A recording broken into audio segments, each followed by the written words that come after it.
Terus ditanya kemarin kenapa nggak ke ICI gitu kan. Bilang ke Tangerang gitu kan. Jadi pulangnya malam. Nanti minggu depan.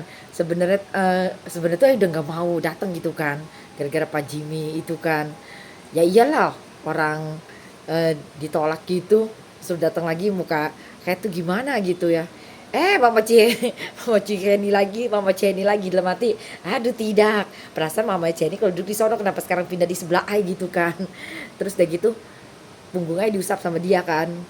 Apa tuh kok beda sih. Kok beda sama yang pertama kali sama yang kedua kali yang ketemu gitu kan. Terus udah gitu ya udah, terus saya bilang ya udah nanti minggu depan datang gitu kan. Datang, eh ya udah makanannya dibeli semua. Tidak tidak. Terus Pak Tony itu ternyata baik, baik kan. Terus saya bilang Pak Tony bikin menara 24 jam, kalau ada 24 jam datang. Apa tuh.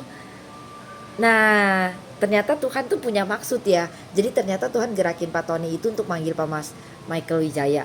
Pak Michael Wijaya itu kan orang tuh sangat ngedengar apa yang dia sampaikan dari Tuhan kan. Jadi nah Pak Tony itu kaget kan waktu Pak Michael Wijaya ngomong angka 40, dia ngeliat angka 40 gini gini gini gini. Nah, kok tahu gitu 40 itu angka waktu dia mulai pelayanan gitu kan. Terus angka ini itu waktu dia gini gini gini gini gitu. Nah, akhirnya ya kerinduan hati tentang tentang penyembahan dan pendoa itu tuh akhirnya keluar dan itu melalui Pak Michael Wijaya disampaikan ke Pak Tony. Dan itu yang paling penting itu tuh pemimpin-pemimpin itu terima. Ayo, kalau pemimpin-pemimpin itu terima, jemaat tuh tinggal ngikutin gitu kan, karena jemaat tuh percaya cuma sama pemimpin kan. Kalau misalnya bukan pemimpin, sekalipun kita benar dia nggak akan dengar. Jadi itu tadi Pak Tony jelasin tentang pemimpin biduan segala macem. Nah kita semua tuh pemimpin biduan gitu, dan Tuhan tuh senang waktu kita tuh menyembah itu bebas keluar dari hati kita sama Tuhan dan mengikuti Roh Kudus. Apa tuh lahir penyembah-penyembah yang ngalir dengan Roh Kudus gitu. Itu tadi bahasa roh kenceng sekali. Abis itu nggak ada yang naik gitu kan. Jadi tadi masuk level pendoa gitu kan. Masuk level pendoa tingkat negara-negara sama dunia gitu kan. Nah karena terus pokoknya terus setiap kali nyembah tuh tentang kebangkitan. Dan saya ngeliat Tuhan memulihkan semua umatnya. Terus saya lihat gereja dipulihkan. Terus posisi-posisi yang salah itu kembali ke tempatnya masing-masing. Jadi yang memang posisinya di kenabian, selama ini kan kenabian pendoa didudukin sama pebisnis gitu.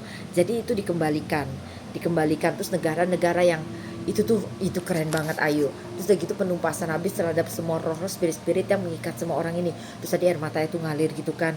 Apa tuh itu Roh Kudus keluar, Tuhan pulihkan orang-orang ini dan doa orang-orang ini gitu. Jadi tuh tadi di roh itu pemulihan segala sesuatu, terus kebangkitan. Nggak ngomong, tapi Pak Tony ngomong tentang kebangkitan. Pokoknya dapat tentang kebangkitan. Dan itu kan semua spirit-spiritnya udah ditumpas ya Ayu, akar-akarnya satu-satu mulai. Jadi selama ini kan keliling, makanya kenapa gereja nolak itu, mereka terikat itu. Nah itu dicabut akarnya. Yang ditumpas itu spiritnya Ayu, bukan Ayunya, bukan Linanya. Jadi nggak usah takut mati kalau misalnya rohnya. Jadi spirit-spirit itu ditumpas dari hidupmu, jadi roh Tuhan itu bisa bertakhta dan kau bisa kembali jalan sama Roh Kudus. Nah itu kebangkitan orang-orang kudus, mulai kebangkitan.